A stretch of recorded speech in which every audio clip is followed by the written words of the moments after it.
Legs की muscles अच्छी होने से पर्सनालिटी निखर जाती है। इसी माया जाल में फंसकर मैं भी लेग्स का वर्कआउट करने निकल पड़ा। थोड़ा समय बीता तो पता चला कि यह तो एक स्कैम है। यह वो वर्कआउट है जिसमें पैर से लेकर माथे तक का पसीना एक साथ निचोड़ा जाता है। जैसे जैसे वर्कआउट आगे बढ़ा मुझे इसका असली मतलब समझ में आने लगा। फिर मैंने इस मायावी दुनिया से बाहर निकलने का एक रास्ता निकाला।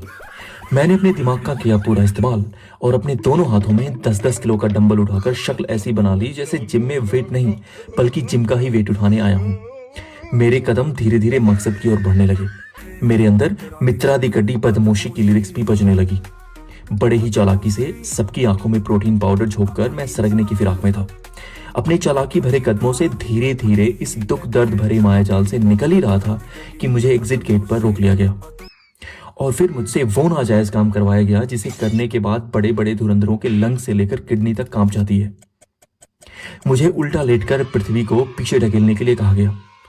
राहत की सांस इससे भी नहीं मिली तो मुझ पे जुल्म ढाते हुए 50-50 किलो की प्लेट्स लगवाकर कंधे से धक्का देने के लिए मजबूर किया गया।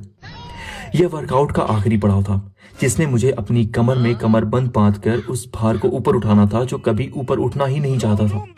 इतनी पीड़ा सहने के बाद मैंने चैन से मैट बिछाई और सोने की कोशिश की, पर इस बेरहम दुनिया ने मुझे चैन से सोने भी नहीं दिया। आज जाकर एक बात समझ में आई है, अगर कभी आपको रास्ते में कोई लड़खड़ा कर या लंगड़ा कर चलता दिखे तो इसका मतलब सिर्फ यह नहीं है कि उसने पी रखी हो सकता है कि वो लिक्स लगा के आया हो।